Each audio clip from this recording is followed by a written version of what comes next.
वर्ग 10वीं के विषय विज्ञान का एक खंड है भौतिकी। जब उसके अंतर्गत आप एंट्री मारोगे यानी प्रवेश मारोगे तो सबसे पहला एक चैप्टर आएगा प्रकाश। क्या होगा? प्रकाश के दो होगा, एक प्रकाश का परावर्तन और एक प्रकाश का अपवर्तन। तो आज हम आपको प्रकाश के परावर्तन का सबसे पहला चैप्टर का पहले पेज पर की कुछ महत्वपूर्ण बातें आप लोग को बताने जा रहा हूँ। आप वीडियो के आखिरी तक बने रहे ताकि आप भी क्लास 10वीं में अगर है तो आप इस वीडियो से फायदा उठा सकते हैं। सबसे पहले आपको जानना होगा प्रकाश। पहला टॉपिक हम बताते हैं प्रकाश। प्रकाश सबसे पहले जानिए एक ऊर्जा है। क्या है? प्रकाश क्या? ऊर्जा है। प्रकाश ऊर्जा का एक रूप है। प्रकाश ऊर्जा का एक रूप है। साथ साथ जो प्रकाश है वो देखने की क्रिया है। क्या है? देखने में सहायक।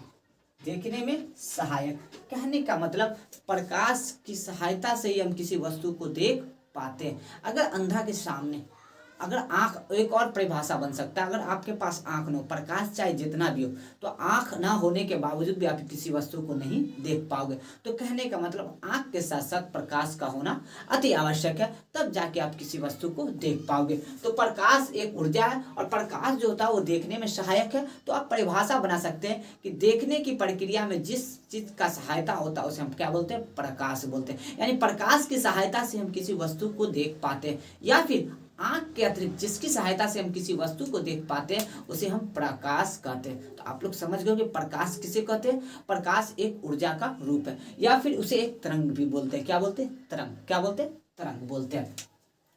चलते हैं हम नेक्स्ट स्टेप की ओर। प्रदीप्त वस्तु या दीप्तमान कहने का मतलब प्रदीप्त। प्रदीप्त कहने का मतलब जिससे प्रकाश निकलती हो, जिससे प्रकाश निकलती हो, निकलती हो। क्या? प्रकाश। यानी वह वस्तु जिससे प्रकाश निकलती हो, जिससे प्रकाश निकलती हो उसे हम प्रदीप्त वस्तु या दीप्तमान कहते हैं। जैसे में सूर्य, तारे इत्यादि। कहने का मतलब इस सब होके क्या होता है? प्रकाश निकलती है। क्या होती है? प्रकाश निकलती है। उसके बाद जानिए प्रदीप्त वस्तु, वैसी वस्तु जिससे प्रकाश नहीं निकलती है। प्रकाश नहीं निकलती है, प्रकाश नहीं निकलती है। यानी प्रकाश जिससे नहीं निकलती है उसे हम क्या बोलते हैं? अप्रदीप्त वस्तु। जैसे में लकड़ी, पत्थर इत्यादि। इससे प्रकाश निकलती है? बिल्कुल नहीं निकलती है। तो आप पता हो जाना चाहिए कि प्रदीप्त वस्तु से प्रकाश निकलती है और अप्रदीप्त वस्तु से प्रकाश नहीं निकलती। ये तो हो गया निकलना और उत्सर्जित होना या नहीं उत्सर्जित होना। अब चलते हैं कि प्रकाश किस किस होकर पास करेगी। प्रकाश किसी होकर प्रकाश पास करेगी यानी वैसी वस्तु जिससे प्रकाश आसानी से पार कर जाए। किससे? आसानी से।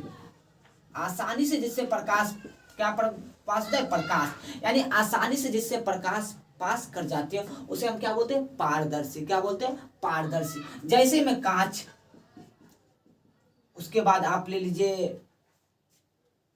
कांच इत्यादि, मान लेते हैं कांच ले लेते हैं, ठीक है। वैसी वस्तु जिससे प्रकाश आसानी से पार कर जाते हैं उसे हम क्या बोलते हैं? पारदर्शी वस्तु बोलते हैं। क्या बोलते हैं? पारदर्शी। जब हम अपारदर्शी की बात करेंगे तो अपारदर्शी बोलेंगे वैसी वस्तु जिससे प्रकाश पास नहीं होती। प्रकाश पास नहीं होती है। कहने का मतलब वह वस्तु जिससे होकर प्रकाश पास नहीं होती, यानी आर पार नहीं कर पाती है, उसे हम क्या बोलते हैं? पारदर्शी। जैसे मैं आप लिख रहा हूं पत्थर, किताब इत्यादि। ये सब होके क्या होता है? प्रकाश पार होता ही नहीं है। लेकिन कुछ वस्तु को आप जब देखोगे तो प्रकाश का कुछ भाग क्या होता है? कुछ अंश पास कर पाता है, यानी कुछ अंश पास करना, उसे हम क्या बोलेंगे? कुछ अंश पास होना। क्या? प्रकाश। क्या होना चाहिए? प्रकाश। यानी प्रकाश का जो कुछ अंश जो पास होता है उसे हम क्या बोलते हैं? पारभासी। जैसे घिसा हुआ कांच, घिसा हुआ कांच, या फिर बोले तेल लगा पेपर। ये सब को क्या देखिएगा? जब इससे प्रकाश, यानी आप मान लीजिए किसी टर्च को उस पर मारिएगा ना तो कुछ भाग जाएगा, पूरा क्लियरेंस के साथ नहीं जाएगा, लेकिन कुछ भाग क्या होता है? आसानी से आर पार कर जाता है, जिससे हम क्या बोलते हैं? पारभासी वस्तु बोलते हैं। क्या बोलते हैं? पारभासी। अब चलते हैं किरण पुंज। किरण पुंज कहते हैं किरणों की समूह को। किसको?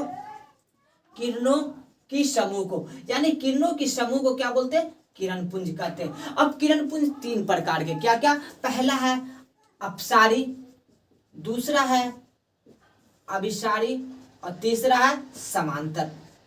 ये तीनों को आप समझना पड़ेगा। जब अपसारी की बात करेंगे तो एक बिंदु से निकलकर फैलती है, एक बिंदु से निकलकर वैसा किरण पुंज जो एक बिंदु से निकलकर फैलती है उसे हम अपसारी किरण पुंज कहते हैं। क्या बोलते हैं? अपसारी। जब अभिसारी की बात करेंगे तो वैसा किरण पुंज जो एक बिंदु पर आकर क्या होती हो? मिलती हो। एक बिंदु पर आके मिलती हो उसे हम क्या बोलेंगे?